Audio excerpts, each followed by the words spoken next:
Good morning, babies. Hi, how are you? Hey there. Hey, cuties. Hi. What's up? This is a general message, so take what resonates and leave the rest, babies. Leave it. Go ahead. You don't have to take it all. You can if you want, but... Okay, let's get into it. So, I listened to these two songs prior to them getting on here, and I got a little little story with it, a little image. I'm not really gonna read the songs too much. The first song was What in Tarnation by Miles. What in Tarnation? Pull the pacemaker, you better hold your tongue. Dangerous, you better mosey on. Came through brass buckle on my britches. Only care about my Marianne, you bitches. When that buckshot hit my ass, she gave me stitches. What in tarnation? Missouri fornication. Pull my furs out. Peter started shaking. Texas for vacation. Keep my stallion station. Ain't no saddle on her back. I ride that bitch naked. Yee-haw. Yeah, that was What in Tarnation by Miles. And then the other song that I got is Dirt on Me by Colt Graves. I hadn't really listened to it a lot, so we'll look it up here real quick. But the story I got hold on. I can't spell and say things at the same time. Colt Graves, Dirt on Me is the song. Oh, okay. They're not going to be easy to find. That's nice. Okay. All right. Wow. Okay. Well, I clicked on the wrong thing. Oh well, it doesn't matter. I'm gonna get into the story.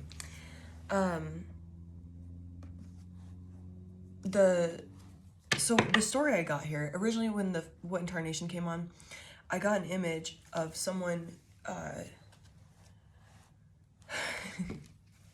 collar. Like a cowboy coming back into town, like stumbling, just like wounded, but like still okay to walk, just filthy, dirty, filthy. And then the Dirt on Me song by Colt Graves came on after that, and so I got the story prior to what had happened, because like all the townspeople are looking around, they're like, what are we looking at right now? Because the cowboy's just like stumbling, just like ugh. And he's missing a spur, and the spur's not even clinking anymore or anything because it's so full of dirt. Like, he was just dirty, but he was still walking, and he walked into the saloon, and everyone's just like shook. Big. I heard Isa's biggest tortillas. It was from this like story my grandma used to read me when I was a kid, which is funny. Their eyes were as big as tortillas. So like their eyes were like really big. And so the story, the little precursor to that is I got I want to say it's Kill Bill 1 or 2. I think it's 1. Where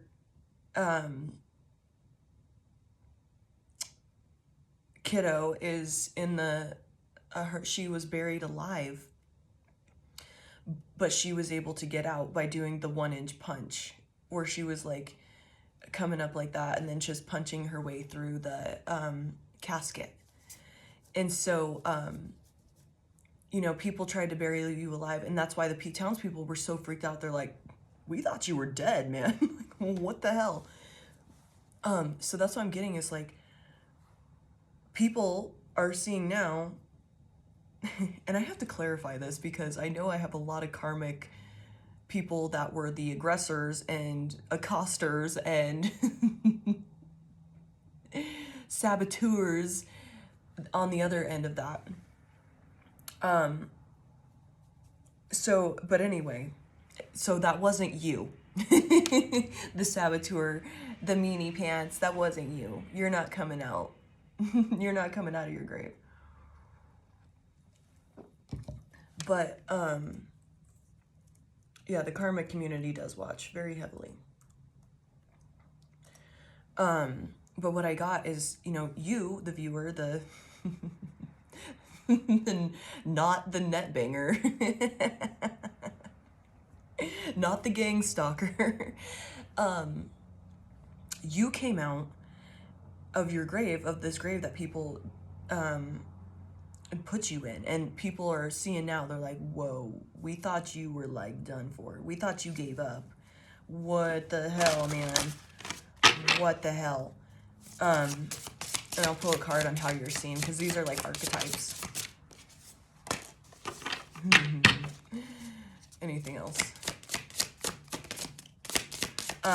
So I'm seeing that, like, you were able to get out of this grave because, like, in, oh shit, that's funny. How perfect the Undertaker came out. That is fucking hilarious. Because I literally saw, like, an old school casket. I saw an old school casket. And I was like, okay. And, it's that cowboy, like, I saw that, the cowboy, like, doing the 1-inch punch that Kiddo did in Kill Bill, where, and the reason you were able to do that, you were able to come out of your,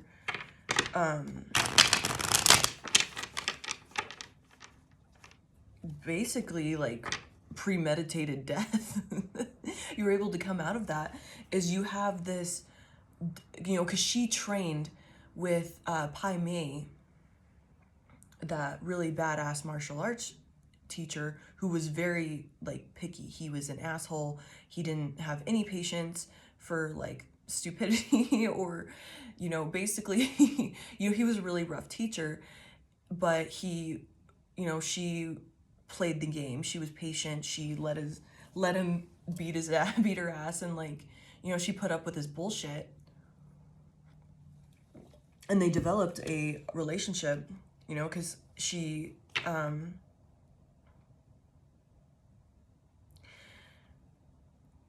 the story I'm getting is, and this is probably this is another aspect of you, is you're able to deal with, like, really asshole people. Like, you can see past, it's like you can see beneath why they're dicks. Like with Pai Mei, he was an asshole because he was, like, really skilled, really amazing. He had all this knowledge, and a lot of people tried to use him and manipulate him to get all this knowledge from him so they could try to kill him. So, and you're able to see, like, oh, you can see the good in people and why they're calloused and defensive, and that's what they're doing, versus, like, oh, that person's an asshole. So that's just another side aspect of yourself. But you have this ability to be very patient, driven, diligent, dedicated, and that's what's been able to get you out of this coffin. And I'm seeing that shovel as, like, you digging yourself out of the grave that they tried to put you in. You're, like, doing your little 1-inch punch, sweating your ass off in the Arizona desert, under in a grave, and you came out. So yeah, you have this, like, you can see beyond the present, and that's what's helped you get out of these hairy situations, is your dedication. You don't give up, and that's what these people don't realize. And now they're seeing it, because they're like, how in the hell did this person get out? How did they get out? How did they get out of that grave? We had it in the bag, man.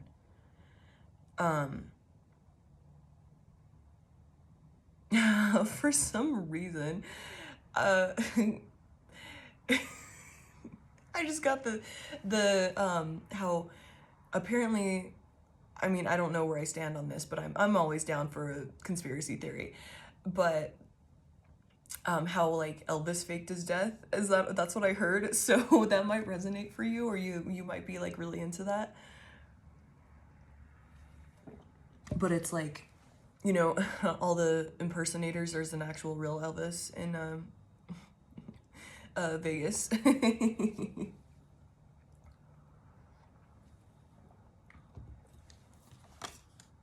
So what we got here is the hacker. I will prioritize what is important to me. When I actually first saw this, I didn't get this was like your energy exactly, but it's like a little bit. I don't know. And I'll just explain it a little bit. I only have a little bit of time here, but what I was getting is that these people try to like hack you, essentially, like hack into your life, steal like your energy, like so they've been observing you, watching you. So they've started to like morph themselves into your energy and like how you treat people, you know, like you're the asshole whisperer. And I can't remember that chick's name, the one with the eye patch in Kill Bill. But, you know, she lost her eye to Pai Mei. She was able to get to be taught by him, the asshole teacher, but she lost her eye because she had a fucking attitude. She was disrespectful to him, and she was just trying to use him, and she tried to like kill him. And all this shit. Like she was like a spoiled little brat. She was like entitled. But so what I'm kind of getting from that, as odd as it sounds, like they tried to pretend to be you. They tried to like get in certain people's, or like not entities, deities. They tried to work with certain deities. They tried to work with certain energy, while cloaking themselves, acting like you, trying to work with them, trying to hack in there. But that's not something you can hack into. That's, you know, it only works for so long. And these deities don't play that shit. And if they were like the trickster deities, they probably were like, yeah, no, come on, sit down, baby. Come on, yeah, let's play. Yeah, let's play real quick. I know exactly what you're doing. All right. So they try to hack your life. I should do space buns again, but side note, they try to steal your energy. They try to work with these deities. So I'm seeing those deities in just people around you that have like lots of skill and like have good things for you. Like they had good plans for you. They wanted to bring this to you, like, you know, good blessings and stuff like that. They were part of your journey. They were able to tap in for a little bit, hack in. Maybe they got a little taste of your Akashic records until like, you know, everybody caught a whiff of what was going on. So they got a little taste of like who's supposed to help you, all of this. And so they started to act like you and cloak themselves in your energy. It doesn't mean that they were like looking like you or they're your doppelganger. Maybe they were, but I'm getting that they were just trying to have your energy. And so like, I'm seeing it as like they were stealing your codes, like your energetic codes that you were meant, like these pathways you were meant to take. And so they started like coming at the people that were supposed to help you, give you these amazing things. But they also didn't think about, you know, Pai Mei may have, you know, been nice to, I don't remember her name, the chick with that lost her eye in the Kill Bill. But he caught on to her bullshit. Like he was aware. He saw right through it. So these teachers that, you know, these people, these deities that this person was trying to hack your life, these people were trying to hack your life and steal your energy, that shit only worked for so long because people caught on to it. And here you are, because I'm seeing it as like now you were in the, I'm sure this happens, but they'll like take somebody out and like bury them in the woods and like make a clone of them or something. That's what they tried to do, but you were in the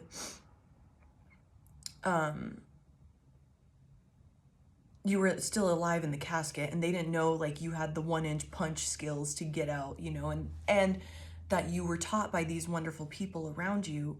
And just, you can channel your divine wisdom, your ancestors, most high, like you can, and that doesn't mean just the physical people, but you've learned things from physical people as well, like by witnessing strength in others. Like you were never jealous about people. Maybe you had like a tinge of jealousy. We all get that ego bullshit, but you still learned and observed from people's strife and strengths and resiliency. You learned that, you watched that.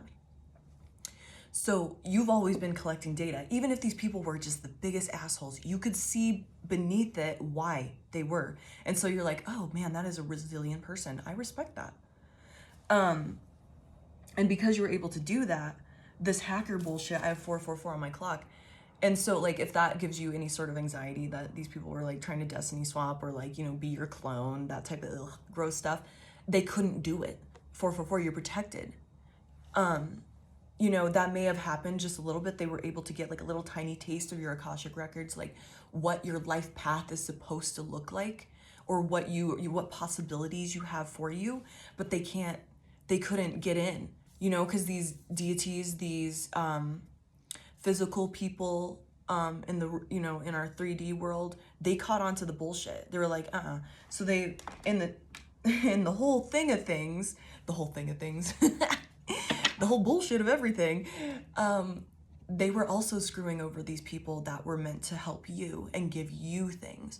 And they were cloaking their energy with your energy by acting like you, literally just, you know, doing some creepy, weird magic shit. Just acting as you would. Because they had been watching you. They can energetic, you know, they were probably messing around with some demon time. You know what it is. But they didn't know, because here we have henchmen. I will collaborate with others to achieve amazing things. These people, so they started fucking over these people that were meant to help you, like give you your blessings. Like say it's a boss that was supposed to give you this like amazing opportunity, like they're creating a new position for you, like you're supposed to be the face of the company, like you're supposed to be a model or something. I don't know, you know, tell you how it resonates. They were like sucking this boss's dick, you know, trying to act like you, trying to portray the way you would do things, but they were going about it wrong. And it was, you know, it may have worked for like a short period of time, a little droplet in the ocean, but that was it. That's as long as it lasted, because these people, these hardcore teachers, they saw right through it, because they are resilient. They're part of your journey, and they're like, that ain't, no. No, you're not funny. And so like you have people on your side. They didn't know that. They didn't understand that this destined connections in your life that they tried to, you know, avert or, you know, steal from you, that was still for you, whether they were cloaking themselves in your energy or not. And here you are coming out, the Undertaker. I will go with the flow. You're like, you just dealt with it. You're like, you may have not been knowing what was going on. You were just having bad luck. You're like, what the fuck? What the hell's happening? What do I do with this? But you're still coming through, because you're like, there's something greater that I need to follow, because you're tapped in. You listen to your intuition. You listen to your ancestors. You were patient. And that's where, because look how she's like sitting, she's waiting. She's like, yeah, no one's died in a minute. You know, I gotta get him ready for a burial, but no one's died, so I'm out of business right now. You know what? That's okay. That's good. Sure, whatever. I take it with what it is. They come in waves, baby. And that's that patience, that dedication, your ability to collect data and not have this ego of like, oh, I know everything. You watch people that have been super resilient and you admire them and you learn from their story, and you're like, you've been collecting data, whether you know it or not, from these people. You've seen these callous, like asshole teachers, and it could be your ancestors as well, or just, you know, your spirit team. And because you haven't had this ego thing, you've been collecting it, And so you've been able to overcome by just seeing these little things, you know, you learned your little 1-inch punch, you got out, that got you out of that grave. Throw dirt on me. You ain't killing me. You ain't taking me now. No. And we have the mutant here. That's why I was laughing earlier when I saw it's at the bottom of the deck. This is how people are seeing you now. How in the hell did this happen? What incarnation? What incarnation? Shooketh.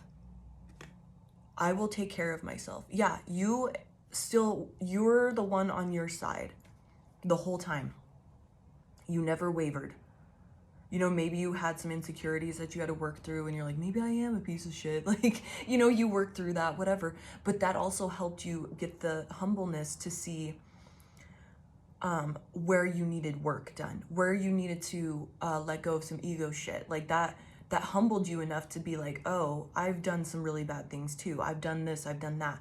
I need to work through this. That helped you just amplify and go faster and faster into overcoming all this crazy shit. And we have the Ace of Chilies here, which is the Ace of Wands. And that's like a new beginning. This is like reinvigorated. So yeah, you're stumbling and limping to the saloon, but as soon as you like get your little refreshment, you're like, yeah, I'm out of it, bitch. You ain't taking me. Man, I'm getting a lot of movie references right now. The Devil's Rejects, I think it's Mama Firefly or whatever her name is. They catch her and she's got a pistol. This is how down she is. She's like, you know, you ain't taking me. And she goes to click the trigger to like end herself. And the trigger, you know, the 6-shooter, you know, our little revolver is out of, it's out of bullets. So she was like, oh shit. Like that's how down she, like, down she was. Like that's how down you were. You're like, you are not taking me. You are not going to form me into anything. You're not going to do anything to me to, get me to change as a person. Like I'm going to be the one to do that. You're not going to mold me into anything. I'm going to listen to my spirit team, you know, the data I've collected from my teachers over the years, and I'm going to go with that. Yeah, and we have the 10 of Swords here, and that's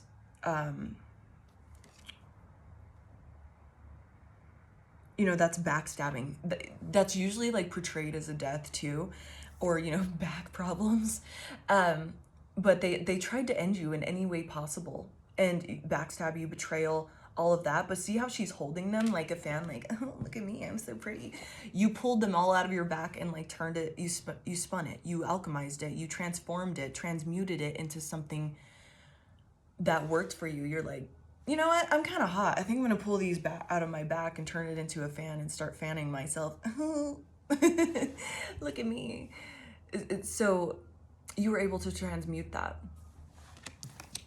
And here they are like, oh, shit. Okay, so what's happening now? Like, what are these people seeing? What's their energy? They're super overwhelmed. And this is the 2 of Pentacles, 2 of Cactus in this deck. They're super overwhelmed. 4:52 on my clock. I really need to go to work. But a lot, hopefully, this is what I'm getting. Some of them, they're like, you know what, I'm out. They're dropping, you know, I'm getting a lot of people were gathered to like they're like, yeah, like let's come up against them. Not like verbatim, that's how it went, but that's the energy of like, yeah, come help me like take this person down essentially.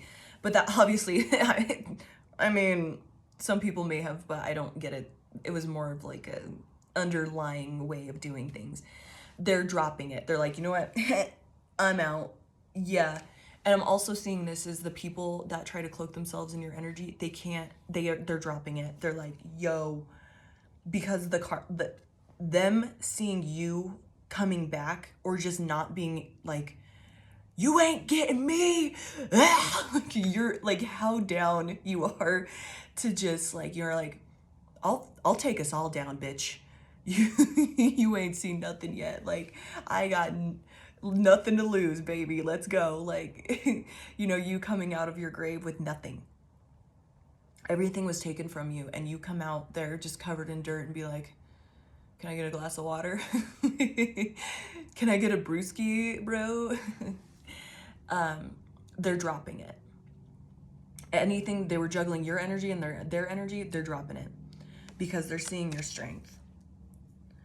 And if it hasn't happened now, they're gonna be so overwhelmed that they won't have an option. Yeah, so we have the Nine of Pentacles in reverse and the Seven of Chilies. They see that you are protected. You are not alone. That Nine of Pentacles upright is usually like alone, you know, in a good way, like isolated in a good way. I see that as like being single, something like that. But I'm seeing it as like you aren't alone spiritually. You aren't alone in the physical as well. You have people that have your back. Those teachers, the people that were on your path to help you, whether you've ran into them yet or not, or like they're still having to deal with taking down these weird little wannabe cloak their energy, you know, hacking your energy kind of bullshit, trying to be you. Yeah, they didn't see that you had these henchmen. These are your little henchmen and you're heavily protected with that Seven of Wands. You're not alone. And they thought you were. You ain't taking me, bitch. And your henchmen are down as fuck too. They're just as down. They got your back. And you know, it's like these people, these teachers and deities, people on the other side, you know, your ancestors, whatever, your spirit team. Strength recognizes strength. You know, confidence recognizes confidence. Resilience recognizes resilience. These people are resilient. They've been through a lot and they see it in you too. They're like, yes, the student has now become the teacher, because they're learning from you coming out of this. You coming out of this and you coming out of your grave and being like, can I get a glass of water? Spitting your dirt out. You're like, I eat that shit for breakfast. Let's go. So now these people are watching you and they're like, damn, how can I learn from them? So like, it's great. And there's that respect and admiration. Okay, babies, I really got to go to work. That's a good little story, right? You're killing it. You're killing it. Yeah, keep practicing your little 1-inch punches, you know? All right, babes, I love you so much. I hope you have a wonderful day. Okay, bye.